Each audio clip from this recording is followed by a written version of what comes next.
Ryan, a 12-year-old boy, was running for his life.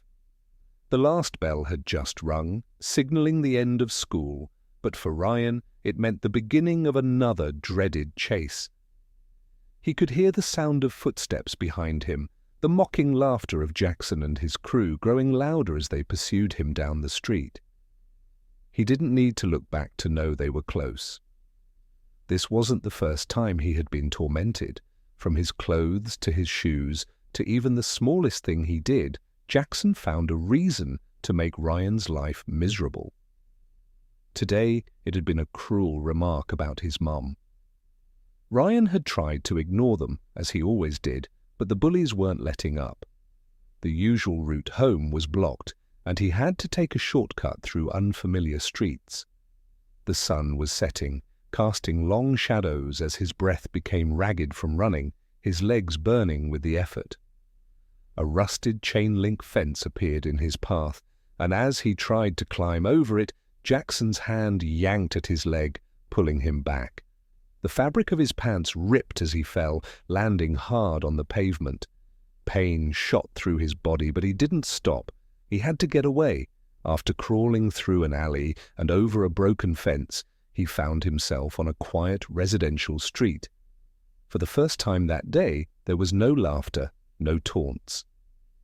He slowed down, clutching his sore arm, unsure where to go next. His eyes darted to the houses, searching for a place to hide. That's when he saw it. A small house with a wooden porch, its inviting warmth a stark contrast to the fear he was feeling.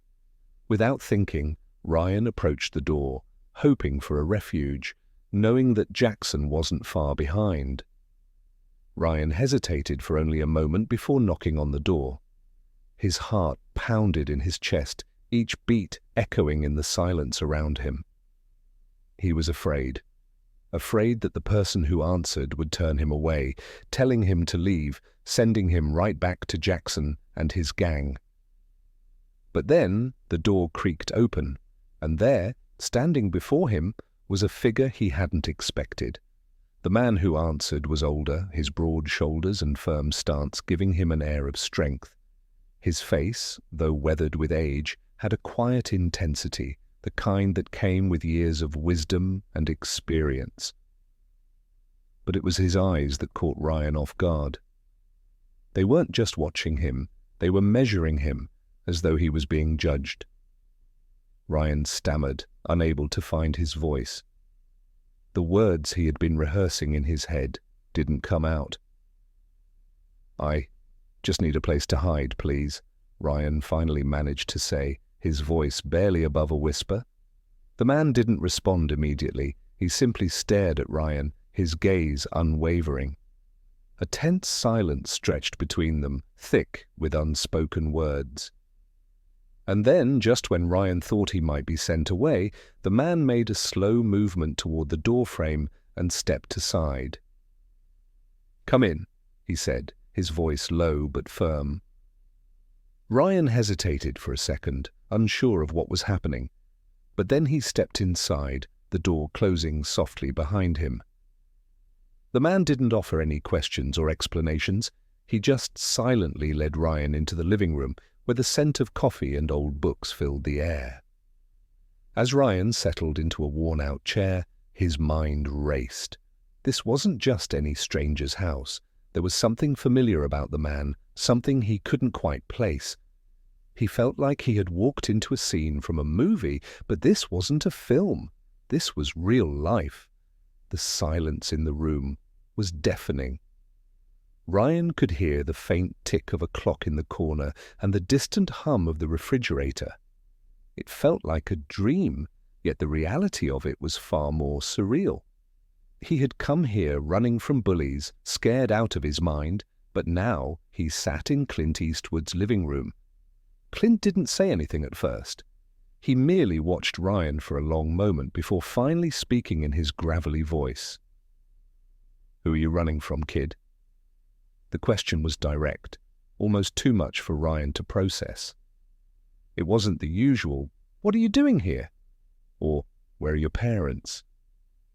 It was a question that cut to the heart of the issue. Ryan felt a lump in his throat. How could he explain the torment he faced daily from Jackson and his crew? How could he explain the terror he felt just walking home from school? Some guys from school, Ryan stammered, avoiding Clint's eyes. They just won't leave me alone. He glanced down at his shoes, his face reddening. I didn't know where else to go. Clint sat back in his chair, his eyes never leaving Ryan. The silence stretched out, almost suffocating. Then Clint leaned forward, his elbows resting on his knees. He spoke slowly, as though weighing each word carefully. You afraid of them? Ryan swallowed hard, the fear creeping back into his chest. He wanted to say no. He wanted to act tough, but Clint's sharp gaze made it impossible to lie. Yeah, he admitted softly, the weight of the truth settling over him. Clint didn't flinch. He didn't offer pity or empty words of comfort. Instead, he gave a small nod. Fear's not the problem, kid, it's what you do with it. Ryan blinked, confused. He had expected some form of sympathy, but this was different. Clint wasn't treating him like a victim. He wasn't coddling him. He was challenging him. Clint continued, his voice firm yet calm. Fear's like a dog. If you run from it, it chases you. But if you stand still, look it in the eye, and show it that you're not prey, it backs off. Ryan took in the words, his brow furrowed as he tried to understand. Could it really be that simple? Could fear really just be something you could stand up to? He wasn't Clint Eastwood. He was just a kid, a scared 12-year-old running from bullies who seemed to be always one step ahead. Clint's eyes locked with his. The next time they come at you, you don't run. You stand your ground. It's not about being the biggest or the toughest. It's about believing you aren't weak. Ryan could hardly believe what he was hearing. Standing up to Jackson, to the kids who tormented him every day. Was that even possible? He looked at Clint, trying to understand what he meant. Clint Eastwood wasn't some random old man.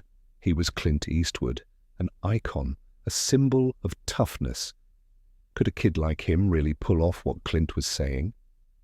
Clint's voice cut through his thoughts. You decide when this ends, Ryan, not them. The weight of those words pressed down on Ryan. He'd spent so many years running, letting fear dictate his every step. But now, sitting here with Clint, something started to shift. The idea of standing up to his bullies, of not running away, was terrifying, but Clint made it seem possible. Clint leaned back in his chair, studying Ryan's face. It's not about being a hero, kid. It's about owning your space. If you walk into that school tomorrow with the belief that you're not afraid, you'll see how different things feel. Ryan nodded, though he wasn't sure if he was ready.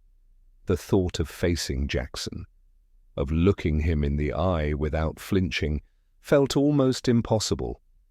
But Clint had made him believe it might be. Clint stood up and walked to a nearby shelf, pulling something off it. He turned around, tossing it onto the table with a soft thud. Ryan's eyes widened as he looked at what Clint had given him. It was an old leather belt, worn and weathered by time. That's my father's belt, Clint said, his voice quieter now, filled with a trace of nostalgia. When I was your age, I had a Jackson of my own, a bully. But I didn't run anymore. I carried this belt, not to fight, but to remind myself that I wasn't empty-handed. Ryan picked up the belt, feeling its weight in his hands. It wasn't the belt that mattered. It was what it symbolized: confidence, courage, and standing tall, even when fear tried to take control. Clint looked at him with a small smile. You don't need the belt, Ryan, but you need to remember this. You're never as weak as they want you to believe. You're stronger than you think, and it all starts when you stop running. Ryan stood there for a moment, holding the belt in his hands, feeling its weight, both literal and metaphorical. He wasn't sure if he could face Jackson tomorrow. But Clint had given him something more valuable than any weapon, a new sense of self. When Ryan finally left Clint's house, the weight in his pocket, the small, smooth stone Clint had given him to remind him he wasn't empty-handed, was like a promise to himself. He wasn't going to run anymore. Tomorrow would be different. He wasn't sure what would happen when he faced Jackson, but he knew he wasn't going to back down. As Ryan walked home, the world felt a little different. The street looked the same, but he felt stronger. The bullies might still be there, but Ryan had changed. And maybe, just maybe, he wasn't the only one who would notice.